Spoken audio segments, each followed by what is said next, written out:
Coyotes called the Valley their home for nearly 30 years, and since then, the chair of the Maricopa County Board of Supervisors worked to create that advisory committee we've been talking about with the goal of bringing pro hockey back here to the desert. So new at 9 o'clock this morning here on Good Morning Arizona, we are joined by the leader of that new advisory panel. As we mentioned, she is no stranger to professional hockey, that's for sure.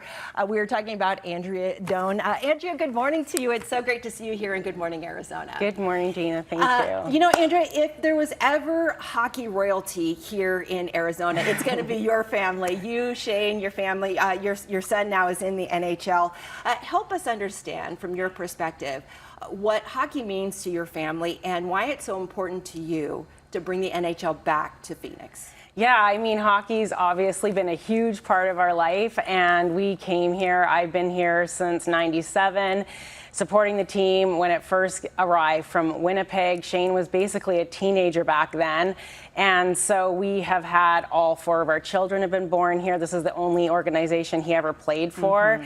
And so we have just had such an unbelievable experience. I understand that there has been a tumultuous ride with the NHL hockey here in Arizona, but that being said, there's also been unbelievable experiences.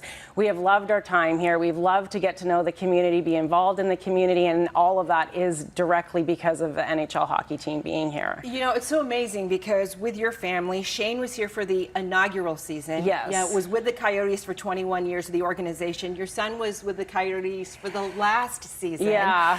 So tell me what it was like, what your reaction was when you were approached to be a part of this advisory board. Yeah, I mean, we were so excited that Tom was putting together a committee like this. I mean, our first and foremost reaction of anything to support hockey here is just a yes, no matter what. And I mean, yeah, it was unbelievable to see Josh's dream lived out as well, and to have play on his dad's team. Yeah, and just to have him play, even though it was a short time. Of course, we wished it was longer, but just that in itself, and having the support of the community for him, you just could feel it. You knew that everyone here was so excited and passionate for that, and that's what we want to give back and bring back for everybody. You know, on that note, what do you hear? I mean, you are in the trenches. You're a hockey mom and a hockey wife. Yeah. You've been in the rinks, the ice dens.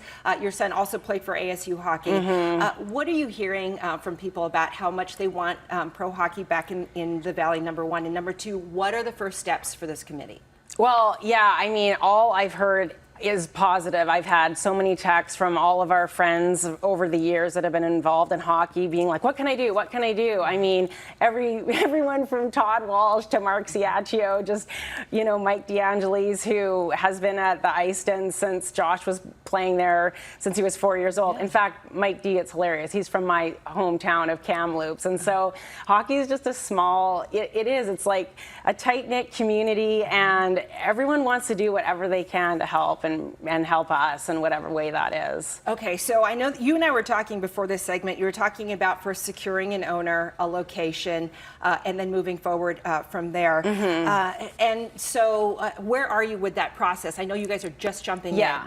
Yeah, we're just jumping in. We're getting it going. We're getting the word out. I know, like, Lindsay Fry's been, you know, for the last year, basically the second that this all happened, she's been, you know, hit the ground running with her committee, the Matt Shot, and and her website that everybody can hop on and show their support that way too. Andrea, I want to bring this conversation full circle. You know, it's no secret that the hits in hockey, NHL in particular, they are bone jarring. So I'm curious, is it harder to watch your husband on the ice or your son? Well, yeah, I would say probably your son, because, you know, it's your child, so you still look at them like they're like your little one. But he does just fine. He handles himself. He works so hard. He knows what it takes. So I have full confidence in him. Well, hopefully, Andrea, we bring him back to the Valley as well, Mama Bear. Well, thank you for spending some time with us. We really appreciate it. Thank you. And good luck. Thank you so much.